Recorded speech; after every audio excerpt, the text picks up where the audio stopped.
আমাদের সমুদ্রের গভীর তলদেশে এমন এক জগৎ আছে যা দেখার জন্য আমরা কখনো প্রস্তুত ছিলাম না। এটি এমন এক রাজ্য যেখানে আলো হারিয়ে যায় এবং এখানকার প্রাণীরা এমন এমন রূপ ধারণ করতে পারে যা অসম্ভব বলে মনে হয়।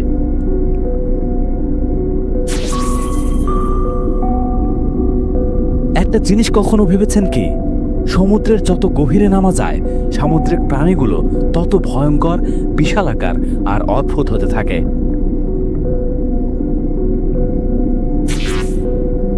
সমুদ্রের উপরের স্তরে সূর্যের আলো পৌঁছালেও নিচের দিকে কিন্তু ঘুটঘুটে অন্ধকার, যেন মধ্যরাত সব সময়। গভীরতার আলোকে সমুদ্রের এই স্তরগুলোকে 5টি ভাগে ভাগ করা হয়, যার প্রতিটি স্তরে রয়েছে ভিন্ন ভিন্ন রকমের অদ্ভুত সব প্রাণী। আমরা আজ ধাপে ধাপে এই 5টি স্তরে নামব।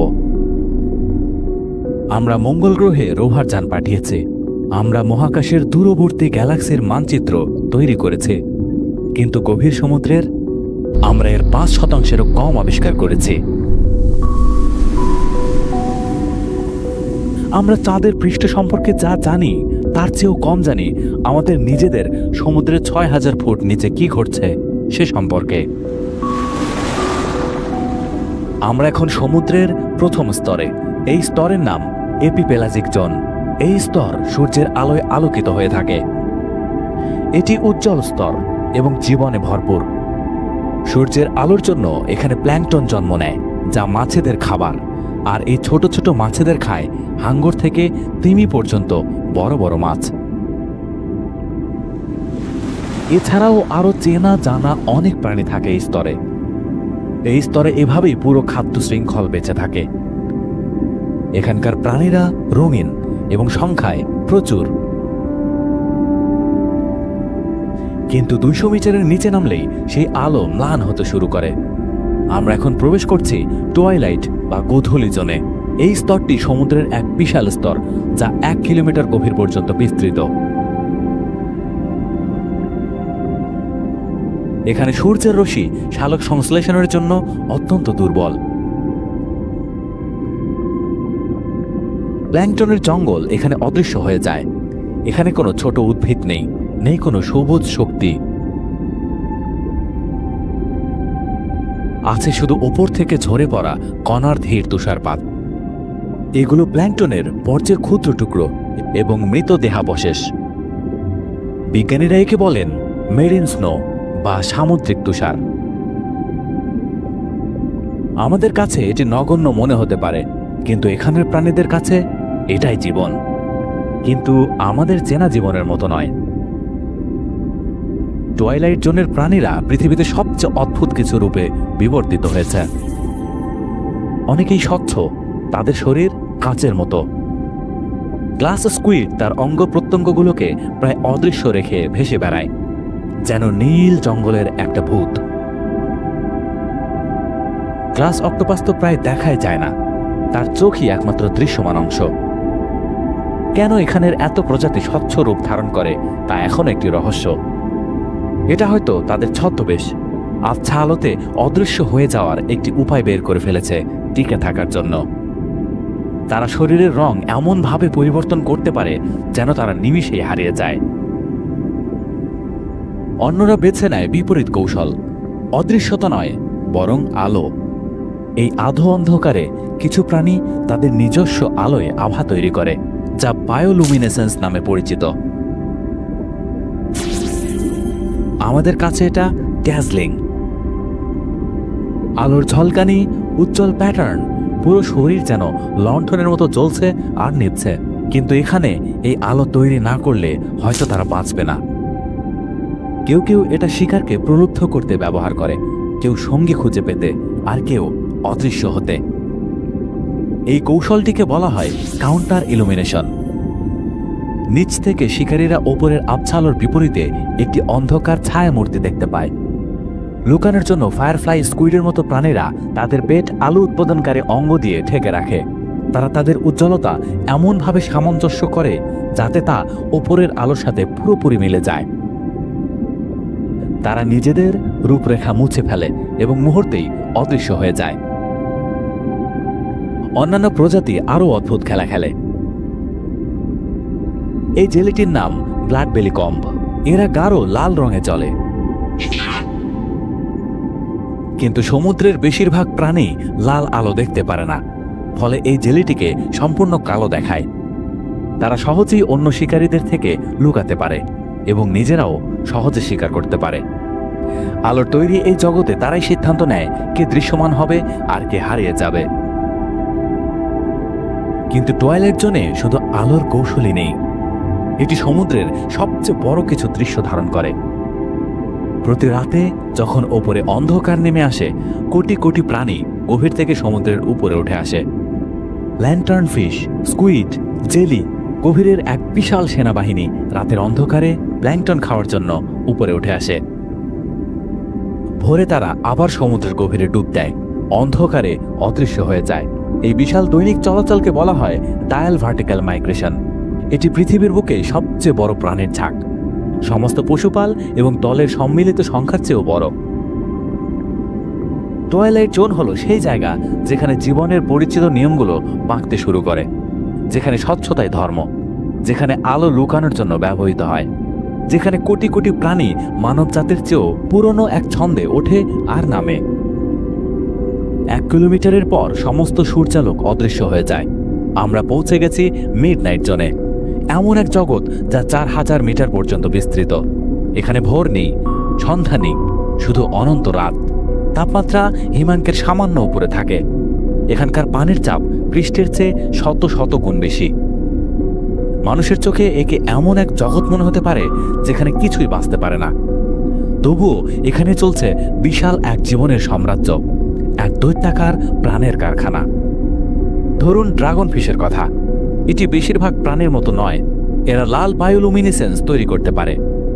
অনেক প্রাণী এই লাল রং দেখতে পারে না, কিন্তু যারা পারে তারা আকর্ষিত হয়ে কাছে চলে আসে, ব্যাস করে ফেলে শিকার। আর তাকে যারা শিকার করত তারা দেখে কালো, এজন্য সে প্রায় সময় বেঁচে যায়। আরও রহস্যময় ব্যাপার হলো এর চোখ বিশেষভাবে এই লুকানো রংটি শনাক্ত করার জন্য অভিযোজিত। ব্যাপারটা এমন যেন ড্রাগন ফিশ একটি গোপন তরঙ্গ দৈর্ঘ্য আবিষ্কার করেছে, যা কেবল সেই দেখতে পায়। এখানে অন্য শিকারীরা অদৃশ্য হওয়ার ওস্তাদ। কিছু মাছ অতি কালো চামড়ায় আবৃত থাকে, যা আলো শোষণে এতটাই দক্ষ যে এর উপর পড়া আলোর অর্ধেকেরও কম শতাংশ প্রতিফলিত করে। এমনকি যখন একটি সাবমেরিন স্পটলাইট সরাসরি তাদের উপর ফেলা হয়, তখনও তারা প্রায় অদৃশ্যই থাকে। আর তারপরে আছে অ্যাংলার ফিশ, সম্ভবত গভীর সমুদ্রের সবচেয়ে অদ্ভুত শিকারী। স্ত্রী মাছটি তার মুখের সামনে একটি উজ্জ্বল টোপ ঝুলিয়ে রাখে, শিকারকে কাছে টেনে আনে। কিন্তু তার সবচেয়ে বড় রহস্য লুকিয়ে আছে প্রজননে। পুরুষেরা জন্মায় ক্ষুদ্র, দুর্বল এবং অসহায় হয়ে। তাদের একমাত্র কাজ হলো একটি স্ত্রী মাছ খুঁজে বের করা, যা এই বিশাল অন্ধকার সমুদ্রে প্রায় অসম্ভব একটি কাজ। যখন সে তা পারে, সে বিশেষ চেয়াল দিয়ে স্ত্রীর শরীর কামড়ে ধরে, নিজের শরীরকে তার শরীরের সাথে মিশিয়ে দেয়। তার অঙ্গ প্রত্যঙ্গগুলো শুকিয়ে যায় যতক্ষণ না সে শুক্রাণুর একটি থলিতে পরিণত হয়, স্থায়ীভাবে সংযুক্ত হয়ে যায় এবং স্ত্রীর রক্ত থেকে পুষ্টি গ্রহণ করে। এটি প্রাণী জগতে পরিচিত যৌন অভিযোজনের সবচেয়ে চরম রূপগুলোর মধ্যে একটি।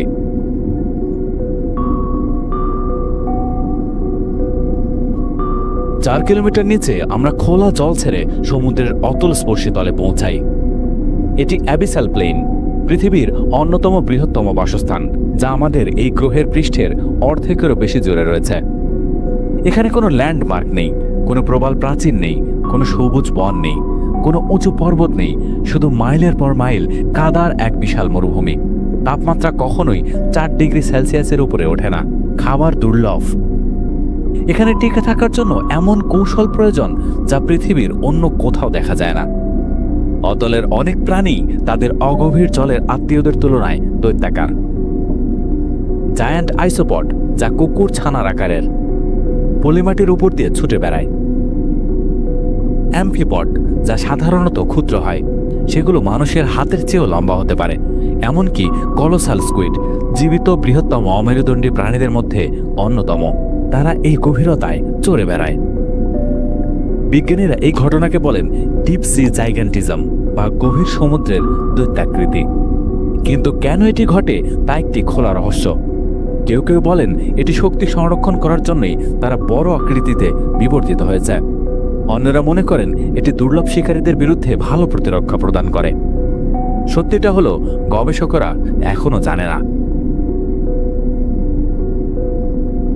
এখানে জীবনের আরেকটি মরুদ্যান তৈরি হয় যখন ওপর থেকে বৃহৎ মাছেরা মরে নিচে পড়ে। একটি মৃত তিমি যখন এই গভীরতায় ডুবে যায় তখন তা এক বিরল জ্যাকপটে পরিণত হয়। ঘন্টার মধ্যে সেখানে প্রচুর প্রাণী জড়ো হয়, হাঙ্গর, হ্যাগফিশ, অ্যাম্ফিপড। এর পরপরই আরও অদ্ভুত প্রাণীরা আসে, অস্থিক্ষেকো কৃমি যাদের বলা হয় ওসাডেক্স। এরা কঙ্কাল দখল করে এবং হাড়ের ভেতরে থাকা জেলি খেয়ে জীবন ধারণ করে। একটি মাত্র মৃতদেহের উপর পুরো বাস্তুতন্ত্র গড়ে ওঠে, যা 1 দশক ধরে টিকে থাকে, যতক্ষণ না সেই কঙ্কাল ধূলিকণায় পরিণত হয়। তবে এখানকার সব প্রাণী শিকারী নয়, কেউ কেউ সুবিধাবাদী, যেমন ভ্যাম্পায়ার স্কুইড।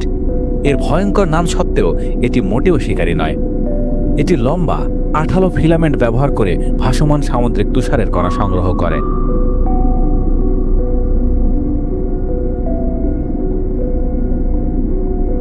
এই কাদা আর নীরবতার মরুভূমিতে জীবন ধীর।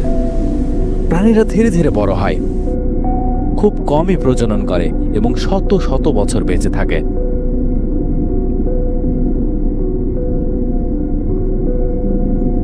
গ্রিনল্যান্ড শার্ক, যা এই গভীরতায় বাস করতে পারে, 400 বছরেরও বেশি বাঁচতে পারে, যা কোনো পরিচিত মেরুদণ্ডী প্রাণীর দীর্ঘতম আয়ু। সময় নিজেই এখানে ভিন্নভাবে চলে বলে মনে হয়। অ্যাবিসাল প্লেইনের পরেও রয়েছে আরও গভীর এক সীমান্ত। টেকটনিক প্লেটের খাতগুলোতে এই স্তর, এগুলো পৃথিবীর ক্ষত চিহ্ন। এখানে গ্রহের ভূত্বকের একটি পাত অন্যটির নিচে চলে যায়, সমুদ্রের তলকে এক অথই গভীরে টেনে নিয়ে যায়। এখানে শুরু হয় হ্যাডাল জোন, যার নাম হেডিস বা পাতালপুরীর নামে রাখা হয়েছে। এটি 6000 মিটার থেকে শুরু করে পৃথিবীর গভীরতম বিন্দু প্রায় 11,000 মিটার পর্যন্ত বিস্তৃত। বিষয়টা এমন যে যদি মাউন্ট এভারেস্টকে মারিয়ানা ট্রেঞ্চে ফেলে দেওয়া হতো, তবে এর চূড়াও 1 মাইলের বেশি জলের নিচে থাকত। কি আশ্চর্য! এখানেও চলছে জীবনের এক বিশাল ভান্ডার। এখানকার পরিস্থিতি প্রায় কল্পনার বাইরে।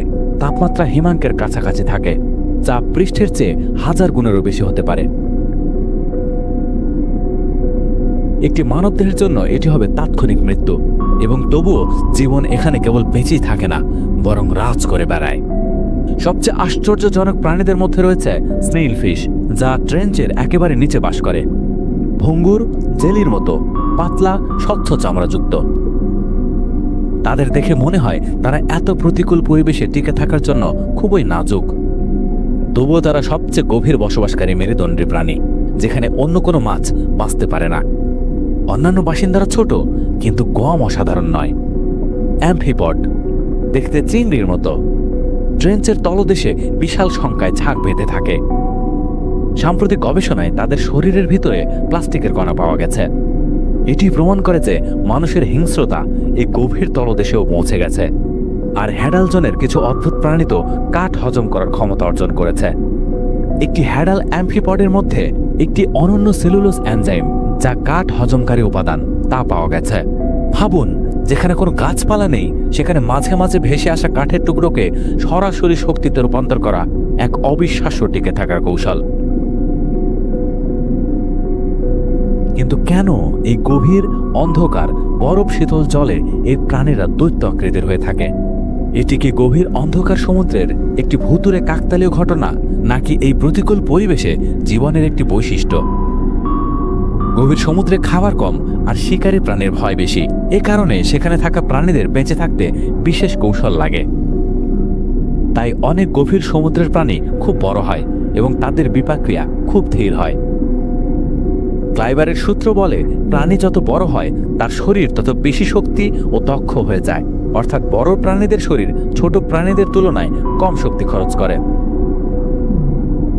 কোলোসাল স্কুইড এই দক্ষতার দারুণ উদাহরণ। এতেই কারণ শেষ নয়, গভীর সমুদ্রের ঠান্ডা পানি নিজেও প্রাণীদের বড় হতে সাহায্য করে। বার্গম্যানের সূত্র অনুযায়ী ঠান্ডা জায়গায় থাকা প্রাণীরা সাধারণত উষ্ণ জায়গায় থাকা প্রাণীদের চেয়েও বড় হয়, যদিও এই নিয়মটা মূলত উষ্ণ রক্তের প্রাণীদের জন্য। তবুও ঠান্ডা পানিতে বেশি অক্সিজেন থাকে। এটা জলজ প্রাণীদের বড় দেহ ধরে রাখতে সাহায্য করে। এই প্রাণীগুলোকে দেখে মনে হতে পারে তারা কোনো দূরের ভিনগ্রহী গ্রহে বাস করে, কিন্তু তারা এখনো আমাদের গ্রহের সাথে ওতপ্রোতভাবে সংযুক্ত এবং নির্ভরশীল। আর বিজ্ঞানীরা এখন বিশ্বাস করেন যে আমরাও হয়তো তাদের জগতের উপর নির্ভরশীল। আমরা এই প্রাণীগুলো সম্পর্কে খুব বেশি কিছু না জানলেও আমরা জানি যে এটি অত্যন্ত নাজুক একটি বাস্তুতন্ত্র। এদের অনেকেই বিলুপ্ত হয়ে গেছে। প্রকৃতির প্রয়োজনে তারা জন্ম নিয়েছে।